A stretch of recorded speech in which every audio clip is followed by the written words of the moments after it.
ઠાકોરજી ક્યારે માપ જોતા નથી કે ના આના વાટકા કરતા પેલાનો વાટકો મોટો છે. તો એવું હોય, લીટર ધરે એના પર 100% કૃપા, અડધો લીટર ધરે તો 50% કૃપા, 5 લીટર હોય તો 25% કૃપા. આમ હોય. પ્રભુ એમ જોતા હોય કે આની મઠડી નાનકડી છે ને પેલાની મોટી છે. આ બધી લૌકિકતા છે. મનુ તે નૈવ લૌકિકમ, અમારા ઠાકોરજી લૌકિક નથી, એટલે ક્યારે પણ લૌકિક વ્યવહારથી પ્રસન્ન થતા નથી. જ્યાં જ્યાં લૌકિકતા છે પ્રભુ કોના પર કૃપા કરે? 5 ફૂટ દૂર હોય એના પર, 10 ફૂટ દૂર હોય એના પર, કે 25 ફૂટ દૂર હોય એના પર, 50 ફૂટ દૂર હોય એના પર ઓછી કૃપા, 25 ફૂટ હોય એના પર, એ રીતે કૃપા થાય. પ્રભુ ફૂટપટ્ટી લઈને બેઠા હોય છે. પ્રભુ પાસે નથી હોતી ફૂટપટ્ટી, નથી હોતું તરાજુ. પ્રભુની આપણને આગળ જતા આવડે છે પણ નિકટ પહોંચતા નથી આવડતું. 10 જણને ધક્કો મારી આગળ જતા રહીએ છે, પણ નિકટ જવા માટે તો 10 જણને આગળ કરવા પડે, ત્યારે એની નિકટતા મળે. લોકો વૈષ્ણવજન તો તેને કહીએ પીડ, હવે લોકો જુદું ગાય, વૈષ્ણવજન તો તેને કહીએ જે ભીડમાં ધક્કા મારે છે. 2-4 ના ભલે પગ કચરે તોય દર્શન એ કરી જાણે રે. પ્રભુ લૌકિકતાથી ક્યારે પ્રસન્ન થતા નથી. આ બધા જ વ્યવહારો લૌકિક છે. પ્રભુ પરમ અલૌકિક છે. તો પૂતના જ્યારે પ્રવેશ કરે છે, પ્રભુએ નેત્રો બંધ કરી લીધા. એક કારણ એમ પણ કહી શકાય કે ભગવાન દર્શન બધાને આપે છે પણ દ્રષ્ટિ બધાને આપતા નથી. શ્રીનાથજીમાં તમે દર્શન કરવા જાઓ તો શ્રીનાથજી બાવાના દર્શન બધાને થાય, પણ શ્રીનાથજીની દ્રષ્ટિ કોના પર પડી એ કહી ન શકાય. પ્રભુની તો દ્રષ્ટિમાં અમૃત છે. અમી ભરેલી નજરું રાખો મેવાડના શ્રીનાથજી, દર્શન આપો દુખડા કાપો મેવાડના શ્રીનાથજી. તારે ભરોસે જીવન નૈયા હાંકી રહ્યો શ્રીનાથજી, બની સુકાને પાર ઉતારો મેવાડના શ્રીનાથજી. એટલે હું તો ઉપાય બતાવતો હોઉં. હજારોની ભીડ હોય એમાં શ્રીનાથજીની તમારા ઉપર દ્રષ્ટિ ક્યારે પડે? સહેલો ઉપાય. શ્રીજીની સન્મુખ આવો ને ત્યારે શ્રી વલ્લભ શ્રી વલ્લભ શ્રી વલ્લભ શ્રી વલ્લભ શ્રી વલ્લભ મનમાં જાપ શરૂ કરી દો. એટલે શ્રીનાથજી બાવાને થાય કે મને જે પ્રિય છે એનું નામ કોણ લઈ રહ્યું છે, એટલે હજારોમાં તમને શોધી અને પ્રભુ તમારા પર કૃપા દ્રષ્ટિ કરી. ચરણ કમળમાં શીશ નમાવી વંદન કરું શ્રીનાથજી, દયા કરીને ભક્તિ દેજો મેવાડના શ્રીનાથજી. અમી ભરેલી નજરું રાખો મેવાડના શ્રીનાથજી. પૂતનાએ પ્રવેશ કર્યો, યશોદાજીની નિકટ બેસી ગઈ, અલક મલકની વાતો કરવા લાગી. યશોદાજીને થયું ક્યાંકની રાણી લાગે છે, જોને મારા લાલનનો યશ કેવો ફેલાયો છે. દૂર દૂરના દેશની રાણીઓ મારા લાલનના દર્શન કરવા આવે છે. અને જ્યારે વિશ્વાસ બેસી ગયો અને વિશ્વાસ બેસ્યો ત્યારે ગોદમાં જે યશોદાજીની ગોદમાં હતા અને યશોદાજીને કંઈ ગૃહ કાર્ય આવ્યું એટલે લઈને પૂતનાના ખોળામાં આપ્યા, પૂતનાની ગોદમાં આપ્યા અને કહ્યું કે બેન થોડી વાર સાચવો ને, હમણાં ગૃહ કાર્ય કરીને આવું છું. અને પૂતનાને તો જે મોકો જોઈતો હતો મળી ગયો. 6ઠ્ઠા દિવસે પૂતના આવી, પૂતના વધની લીલા થઈ એટલે ઠાકોરજીની છઠ્ઠી કરવાની રહી ગઈ હતી. એટલે તમે પુષ્ટિ માર્ગીય સેવાક્રમમાં જોજો તો જન્માષ્ટમી પહેલા છઠ્ઠી ઉજવાય છે. તો બધાને આશ્ચર્ય થાય કે હજી તો જન્મ્યા નથી ને છઠ્ઠીનો ઉત્સવ. કારણ કે 1 વર્ષ પૂરું થઈ ગયું. અનેક પ્રકારના અસુરો આવતા રહ્યા. ગોપીઓએ કહ્યું, યશોદા, વર્ષ પૂરું થવા આવ્યું, હજી લાલનની છઠ્ઠી નથી કરી, હવે તો જન્મદિવસ આવી રહ્યો છે. અને તુરંત બધી વ્યવસ્થા કરીને છઠ્ઠી પૂજન કરવામાં આવ્યું. એટલે પુષ્ટિ માર્ગીય ક્રમમાં જન્માષ્ટમીની પહેલા જ છઠ્ઠી ઉત્સવ ઉજવાય. અહીંયા પૂતનાએ અવસર જોઈ ગોદમાં લાલનને લીધેલા છે, સ્તનપાન કરાવવા લાગી અને પ્રભુએ પાનનું ગ્રહણ કર્યું છે. સા મુંચ મુંચતી પ્રભાસિણી, છોડ છોડ કરીને જોરથી અવાજ કરવા લાગી. ભગવાને પ્રાણોના કર્ષણ કરી લીધા, વિકરાળ રૂપ ધારણ કરી લીધું, મૂળ રૂપમાં આવી ગઈ. 6 કોસ લાંબી થઈને પડી, વૃક્ષો એની ઉપર પડ્યા, મોટો અવાજ થયો. બધા જ બ્રજવાસીઓ દોડતા આવ્યા, યશોદાજી પણ દોડતા આવ્યા, લાલનને ગોદમાં લઈ લીધા અને જાણે પૂતના પોતાની ચિતા તૈયાર કરીને પડી. અગ્નિ સંસ્કાર કર્યો અને એમાંથી ચંદનની સુગંધ નીકળી. અવિદ્યા પૂતના નષ્ટાહ ગંધ માત્ર અવશેષિતા. મહાપ્રભુજીએ કહ્યું, અવિદ્યા પૂતનાનો નાશ થયો, પણ ગંધ માત્ર અવિદ્યા રહી ગઈ. કારણ કે ભક્તિમાં આટલી અવિદ્યા તો જોઈએ. અવિદ્યા એટલે હું અને મારું. ભક્તિ કરવી હોય તો આટલી અવિદ્યા જોઈએ. હું ભગવાનનો દાસ, આટલો અહમ હું જોઈએ, અને ઠાકોરજી મારા છે, આટલું મમત્વ જોઈએ. પ્રભુમાં મમતા હોવી જોઈએ. ઘણી વાર વૈષ્ણવના મનોરથોમાં જઈએ ને, અને આમ 10-15 ઠાકોરજી એક સાથે બિરાજતા હોય અને આરતી લઈને આવે ને, તુરંત એ બહેન કે, જે આ પેલા લાલન છે ને એ મારા છે. એ કેવું પોતાનું મમત્વનો ભાવ એને હોય. પેલા શ્રીનાથજી છે ને એ મારા છો, ઠાકોરજી છે હોય. ઠાકોરજી બધાના જાણીએ છીએ કે બધા પ્રભુ છે, પણ એ મારો લાલન છે. આ જ પુષ્ટિ ભક્તિનું માધુર્ય છે. સમષ્ટિગત એવો પરમાત્મા જ્યારે વ્યક્તિગત લાગવા માંડે ત્યારે માનજો પુષ્ટિ ભક્તિ ફલિત થઈ ગઈ છે. મર્યાદા માર્ગમાં ભગવાન બધાને બધાનો લાગે છે. પુષ્ટિ માર્ગમાં દરેકને પોતાનો વ્યક્તિગત ઠાકોરજી મળે કે આ લાલન તો મારો છે, આ મારા માટે પધાર્યો છે. ધર્મ હિતે પાયો યહ ધન, દરેકને સુખ મહાપ્રભુજી આપ્યું છે. એટલે જ કહેવાય કે એ સારસ્વત કલ્પમાં તો નંદ ઘર આનંદ થયો હતો, પણ મહાપ્રભુજી એ કલયુગમાં પ્રગટી ઘેર ઘેર આનંદ વ્યાપી દીધો છે. કેવલ નંદ ઘરમાં નથી, ઘર ઘર આનંદ થઈ રહ્યો છે. તો આ સુખ મહાપ્રભુજી આપણને આપ્યું છે. અહીંયા પૂતના ઉદ્ધારની લીલાનું વર્ણન કરવામાં આવ્યું. પ્રભુના નામ દ્વારા પ્રભુની રક્ષા કરવામાં આવી. પૂતના કવચના પાઠ દ્વારા કહેવા લાગ્યા કે પ્રભુની આવી સુંદર લીલાઓ શ્રવણ કરીને મને ખૂબ આનંદ થઈ રહ્યો છે, હજી મને લીલા સંભળાવો. સુખદેવજી કહેતા કહે, એક વાર યશોદાજી દોડતા દોડતા દોડતા દોડતા આવ્યા બાબા પાસે. કહેવા લાગ્યા, બાબા બાબા બાબા, બધાઈ છે, બધાઈ છે, મોટો ઉત્સવ કરો, બધાને બોલાવો, પ્રસાદ લેવડાવો. કેમ થયું શું? આપણા લાલાને પડખું ફેરવ્યું. આ વૈષ્ણવોને તો ઉત્સવ કરવાના બહાનાઓ જોઈએ. આનો જન્મદિવસ છે તો પાઠ કરાવો, આનો આ છે તો આજે યમનાષ્ટક કરાવો. અને જેનું મન મનોરથોથી ભરેલું હોય ને એ જ વૈષ્ણવ છે. એક વસ્તુ યાદ રાખજો, અલૌકિક મનોરથોની ચિંતાઓ પણ સારી, લૌકિકના સુખ કરતા. જો ઉત્તમ મનોરથોમાં મનને વ્યસ્ત નહીં રાખો ને, તો સંસારની નકામી વાતો તમારા મનને કોરી ખાશે. એના કરતા કોઈ ને કોઈ સંકલ્પ, કોઈ ને કોઈ વિચાર, કોઈ ને કોઈ મનોરથ ચિત્તમાં એવું રાખો, કારણ કે એ મનોરથ તમારા મનને અલૌકિક બનાવી રાખશે.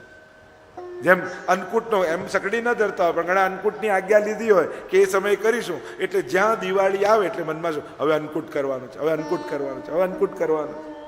યા વ્રજયાત્રામાં નામ લખાઈ દીધું હોય, જવાનું હોય સપ્ટેમ્બર મહિનામાં, ડિસેમ્બર મહિનાથી વ્રજયાત્રામાં જવાનું છે, વ્રજયાત્રામાં જવાનું, વ્રજયાત્રામાં જવાનું. એ આખા 6 મહિના વ્રજનું જ અનુસંધાન.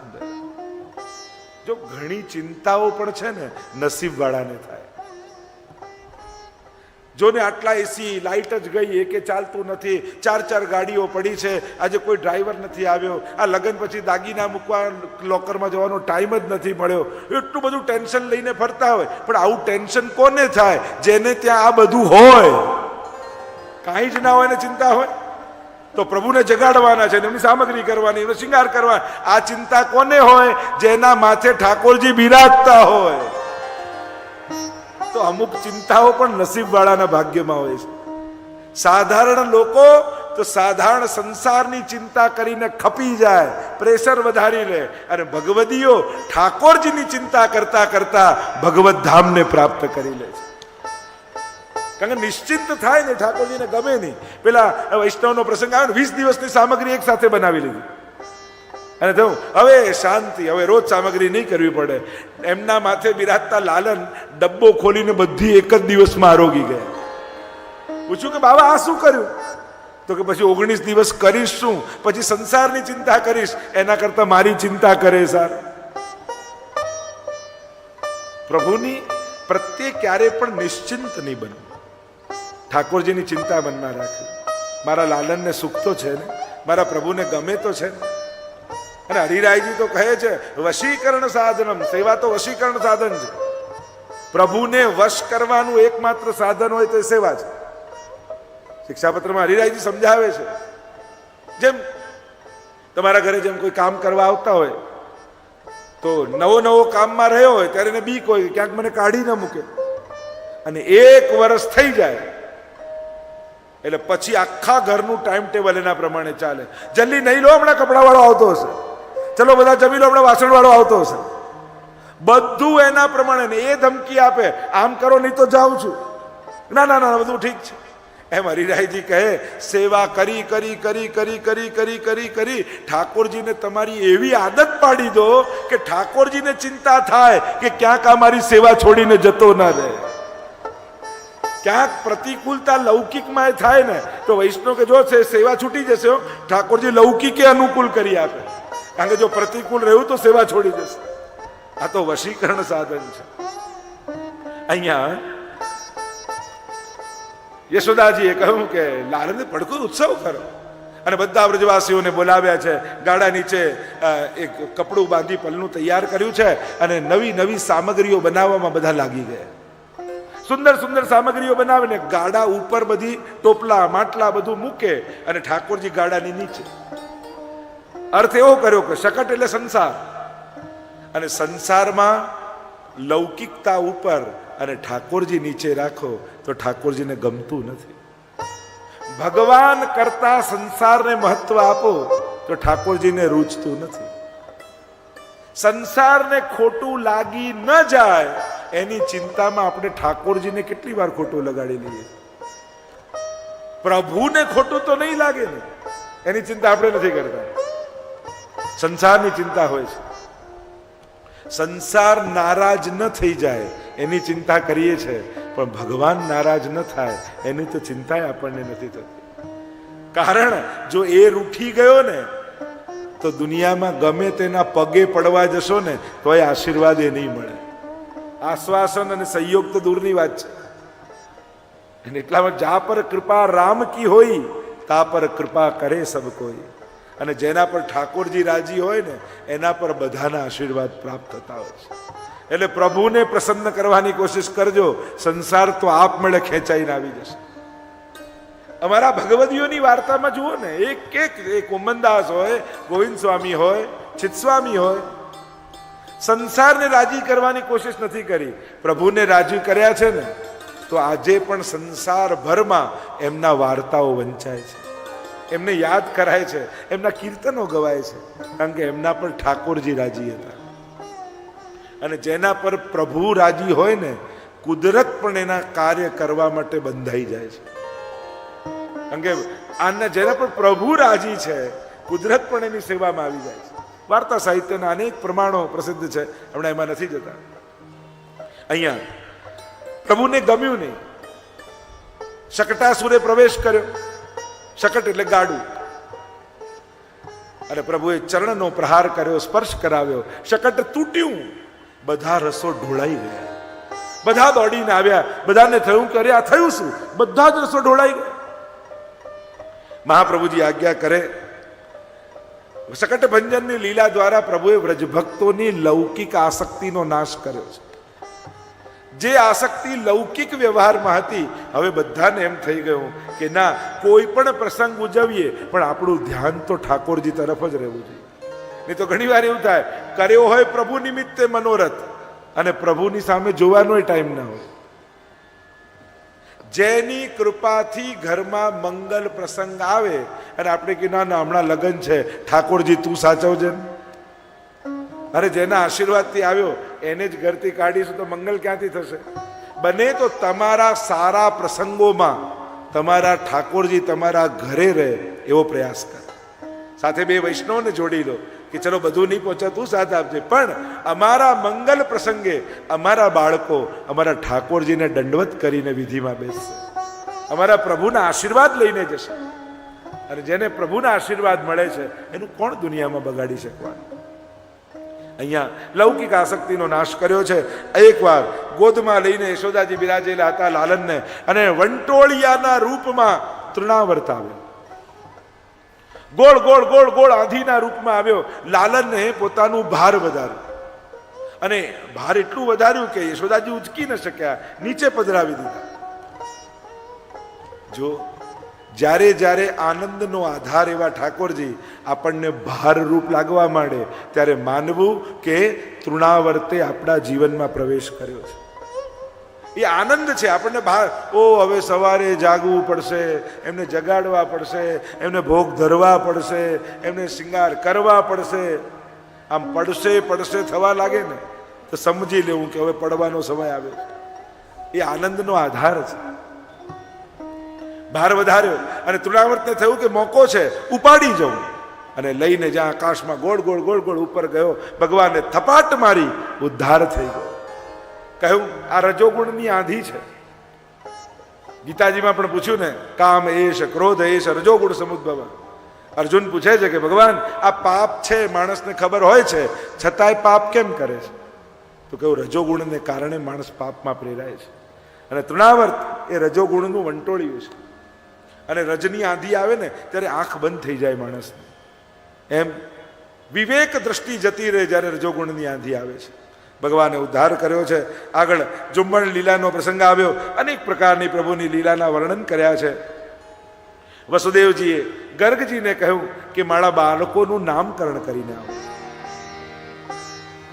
અને ગર્ગજી આવ્યા છે વ્રજમાં. નંદ બાબાને કહેવા લાગ્યા કે વસુદેવજીના બાળકનું નામકરણ કરું તો સાથે સાથે તમારા બાળકનું પણ નામકરણ કરી દઉં. અરે તમે કંસ રાજાના પુરોહિત અને અમારા બાળકની વિધિ કરાવો તો એ નારાજ થાય. કોઈને ખબર નહીં પડે એ રીતે ગૌશાળામાં આપણે વિધિ કરીશું. નક્કી કર્યું. બીજા દિવસે ગૌશાળામાં નામકરણની બધી જ તૈયારીઓ કરી લીધી. યશોદાજી લાલનને ગોદમાં લઈને બિરાજ્યા, રોહિણીજી દાઉજીને ગોદમાં લઈને બિરાજ્યા, અને ગર્ગજી વિધિ કરતા. જો આપણે ત્યાં 16 સંસ્કાર છે. આ 16 સંસ્કારમાં નામકરણ પણ એક સંસ્કાર છે. વ્યક્તિનું નામકરણ બહુ વિશેષ રૂપે બહુ મહત્વનું છે. આખી જિંદગી એ વ્યક્તિ એ નામે ઓળખાવાનું છે. એટલે પ્રાચીન સમયમાં ગુરુજનો નામકરણ કરતા. આ ફૈબા ક્યારથી વચ્ચે આવી ગયા ખબર જ ના પડી. એમાં કોઈ વાંધો નથી, જે પરંપરા અને પ્રથા બને, પણ ઉત્તમ નામ રાખવું. ખાલી ગૂગલને નહીં પૂછવું, સંસ્કૃતના જાણકારને પૂછવું. નહીં તો એવા એવા નામો લોકો અજાણતામાં પાડી દે છે. થોડુંક સાવધાન પણ રહેવું. અહીંયા નામકરણ વિધિની તૈયારી શરૂ કરી છે. બંને બિરાજ્યા છે અને ગર્ગજીની દ્રષ્ટિ પડી દાઉજી ઉપર. અને દાઉજીને જોઈ ગર્ગજી બોલ્યા, અયમ હિ રોહિણી પુત્રો રમયન સુરદો ગુણૈ આખ્યાસ્યતે રામ ઇતિ બલાધિક્યાદ બલમ વિદુ. અયમ હિ રોહિણી પુત્ર, આ રોહિણીજીનું બાળક બલમાં સર્વથી અધિક થશે, સર્વને આનંદ આપનારા થશે, એટલે એમનું નામ હું બલરામ રાખું છું. બોલીએ બલરામજી મહારાજ કી જય. પુષ્ટિ માર્ગમાં પણ દાઉજીની પણ સેવા થાય છે. એમ જોવા જાવ તો દાઉજી ગૌર વર્ણના હતા, પણ પુષ્ટિ માર્ગની હવેલીઓમાં જ્યાં જ્યાં દાઉજી બિરાજતા હોય છે શ્યામ વર્ણના બિરાજતા હોય છે. જેમ શ્રીનાથજીનો ડાબો હાથ ઊંચો હોય ને, દાઉજીનું સ્વરૂપ હોય ને જમણો હાથ ઊંચો હોય. શ્યામ રંગના કૃષ્ણ આવેશિત દાઉજી, કે જે જે લીલા કરતા ભગવાને દાઉજીમાં પોતાનો આવેશ પ્રગટાવ્યો. એટલે કે એ સમયે એ દાઉજી નહોતા પણ કૃષ્ણ જ હતા. એ કાર્ય કરનારા કૃષ્ણ જ છે. એટલે જ જ્યારે ધેનુકાસુર આદિનો વધ કર્યો અને દાઉજી દ્વારા કરાવ્યો ને ઘરે આવીને એમ કહ્યું કે કૃષ્ણએ વધ કર્યો દાઉજી દ્વારા. એટલે ભગવદ આવેશિત જે કાર્ય હોય એને પ્રભુના કરેલા જ જાણવા. તો અહીંયા જે દાઉજીનું પુષ્ટિ માર્ગમાં સ્વરૂપ છે એ કૃષ્ણ આવેશવાળા દાઉજી. ઘણી વાર લોકો એમ પણ કે આપણે ત્યાં તો યુગલ સ્વરૂપની સેવા અને તો યુગલ સ્વરૂપ તો લાલન છે, એમાં યુગલ સ્વરૂપ ક્યાંથી આવે? જો કૃષ્ણ કયા વર્ણના હતા? શ્યામ રંગના હતા. તમારા લાલન કેવા છે? પીળા રંગના. એટલે કે ઠાકોરજી રાધા રાધા રાધા રાધા રાધા રાધા જપતા જપતા જપતા જપતા એમના રોમ રોમમાં રાધાજીનો આવેશ આવ્યો એટલે એ પીત રંગના થઈ ગયા છે. એટલે કે તમારા લાલન એકલા નથી, રૂપ એનું છે અને સ્વરૂપ રાધાજીનું બિરાજે છે. આમ યુગલ સ્વરૂપે તમારા લાલનમાં પણ પ્રભુ બિરાજે છે. એટલે તો પીત વર્ણ નહીં તો શ્યામ વર્ણ છે. અનેક અનેક ભાવો આપણે ત્યાં છે. શ્યામમાં પણ મેઘશ્યામ અને રક્તશ્યામ, આ બે પ્રકારના શ્યામ કહેવાય છે. યમુનાજી છે એ ઘના ઘન નિભે સદા, મેઘ જેવા શ્યામ છે. અને શ્રીનાથજી છે એ રક્ત શ્યામ છે, લાલાશ જેવા શ્યામ છે. અનુરાગનો રંગ છે ને લાલ, એટલે શ્યામ રંગના પણ આ બે ભાવ આપણે ત્યાં બતાવ્યા છે. ચર્ચાઓ અનેક પ્રકારની કરવામાં આવી. અહીંયા હવે કૃષ્ણ પ્રભુ તરફ દ્રષ્ટિ પડી ગર્ગજીની. નેત્રોને ડબડબાવતા પ્રભુ ગર્ગજીની સામે જ્યાં દ્રષ્ટિ કરવા લાગ્યા અને જોઈને જ ગર્ગજી ઓળખી ગયા કે આ કોણ છે. મનમાં વિચાર કરે આનું નામ હું શું રાખું? દુનિયાના જેટલા નામ છે આના જ તો છે. બહુની સંતિ નામાની રૂપાણી ચ સુતસ્ય તે. અનેક નામો અનેક રૂપ લઈને આવે છે. આને જોતા જ મારું મન એની તરફ ખેંચાઈ રહ્યું છે. કરશતી ઇતિ કૃષ્ણ, એનું નામ હું કૃષ્ણ રાખું છું. બોલીએ કૃષ્ણ કનૈયા લાલ કી જય. નામકરણ વિધિનું વર્ણન આવ્યું, બાલ લીલાનું વર્ણન આવ્યું. હવે લાલન ધીમે ધીમે મોટા થવા લાગ્યા અને થોડા મોટા થવા લાગ્યા. નુપુર સિદ્ધ કરાવ્યા ચરણના. ઘૂંટણીએ ચાલતા જાય પ્રભુને છમ છમ છમ છમ છમ અવાજ આવે. ઠાકોરજી પાછળ વળીને જુએ આ અવાજ ક્યાંથી આવે છે. પાછા ચાલે ઘૂંટણી એટલે છમ છમ છમ છમ અવાજ આવે. પાછા પાછળ વળીને જુએ અને ખબર પડી ગયા તો મારા ચરણમાંથી આવી રહ્યા છે. એટલે છતાં સુઈ જાય અને છમ છમ છમ છમ છમ અવાજ કરે. અને ગૌશાળામાં ગાય ઊભી હોય એ તાલની સાથે તાલ મેળવતા પોતાના ગળામાં બાંધેલી ઘંટડીઓને ટન ટન ટન ટન કરતા આખું નંદાલય મંગલ ધ્વનિઓથી ગુંજવા લાગે. બપોરનો સમય થાય એટલે બધી જ ગોપીઓ પોતાના કાર્યથી નિવૃત્ત થઈ અને આવી જાય નંદાલયમાં. જુદા જુદા ખેલ કરીને બતાવે, જુદા જુદા ઠાકોરજીને રમતો રમાડ. દેખ લાલા, ये तेरी, ये तेरे बाबा की, ये तेरे मैया की, और खाती पीती चली चली चली चली એમ કરીને વાગલ કરીએ કર. અને Thakorji kill kill kill kill કરી. હજી બે દાંત ઉગ્યા છે ઠાકોરજીના અને બે દાંત દેખાય અને પ્રભુ એવા સુંદર લાગે કે ગોપીઓ છાતે લગાડી લે. ઠાકોરજી એવા વાલા લાગે ગોપી. પ્રભુ તો બધાના મનોરથો પૂરા કરવા આવ્યા છે. રોજ યશોદાજી પલ્લું ઝુલાવતા હોય એટલે ચોકમાં ઉભેલી ગાય રોજ જુએ અને આંખમાંથી આંસુ સારે. આ યશોદાજી જેવું પલ્લા ઝુલાવવાનું સુખ મને ક્યારે મળશે? અને એકવાર ઠાકોરજી ઘૂંટણીએ ચાલતા ચાલતા ચાલતા ચાલતા જ્યાં ગાય બેઠી હતી ત્યાં પહોંચી ગયા અને ગાયના શિંગડા પકડ્યા તો ગાય ઊભી થઈ ગઈ. અને ઊભી થઈ ગઈ તો ઠાકોરજી આમ લટકે છે અને ગાયને એમ થયું કે પ્રભુ તો પલ્લા ઝુલાવવાનું સુખ આપવા પધાર્યા છે એટલે પોતાનું મસ્તક નીચે ઉપર નીચે ઉપર આમ કરીને ઠાકોરજીને પલ્લા ઝુલાવે છે. પ્રભુ તો સકલ ભક્તોના મનોરથો પૂરા કરવા આવે. गोपियों टोड़े वड़े अरे ठाकुर जी ने सिखवाड़े. अच्छा लालन बताओ आपके हस्त कहाँ है? ठाकुर जी बता रहे हस्त.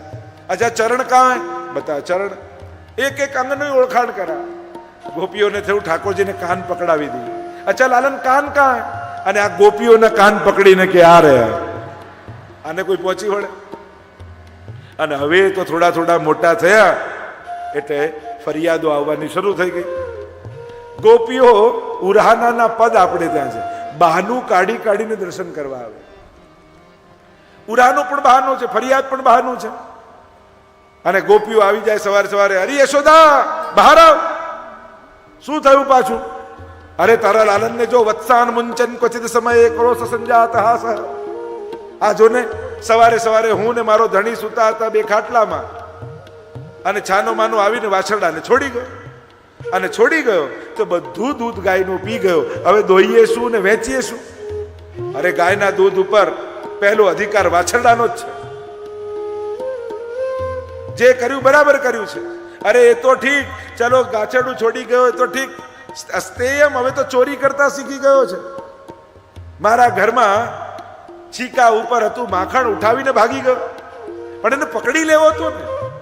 અરે સવાર સવારનો સમય, મારી ચોટી લાંબી અને મારા પતિની ચોટી પણ લાંબી, બંનેની ગાંઠ એવી બાંધી ગયો અને જોરથી બૂમ પાડે કે દેખ ગોપી માખણ લે ગયો, અને જ્યાં ઊભા થયા ત્યાં પાછા પડે. એવા એવા તો આને ઉદ્ધમો આવડે છે, પણ છીકા પર લટકાવ. અરે છીકા પર જ હતી છાછ. એકની પર બીજો ચડે, બીજા પર ત્રીજો ચડે, અને સરોવરમાંથી કમળની નાળ તોડીને લાવે અને એ નાળ નાખે ભીતર, અને ઊંડો શ્વાસ લે તો બધું દૂધ બહાર આવી જાય. આ એવા એવા પ્રયોગો તો આને આવડે છે. અનેક પ્રકારની બાલ લીલાના વર્ણન, માખણ ચોરી લીલાના વર્ણન છે. એટલે જે કહ્યું આ ઠાકોરજી માખણ ચોર છે, પણ કેવલ માખણ ચોર નથી, આ તો ચિત્તનો ચોર છે. કોઈ ચોરી કરે તેનો યશ વધે નહીં, ઘટે.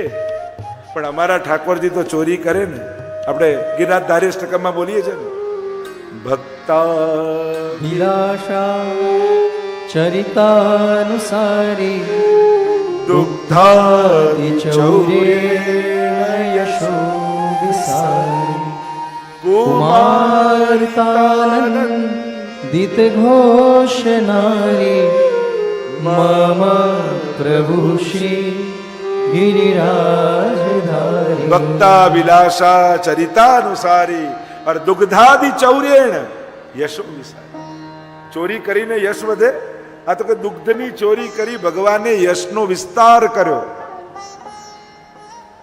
વિસ્તાર થાય કે ઘટે?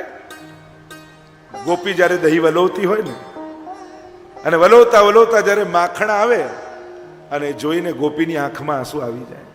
બટેરામાં કાઢે માખણ અને આંખમાં આંસુ આવે ને બોલે કે અરે કનૈયા, તારી ગાય તો તારા ઘરે તો રોજ 9 લાખ ગાયો દોહાય છે. આવા તો માખણના માટલા ભરેલા છે.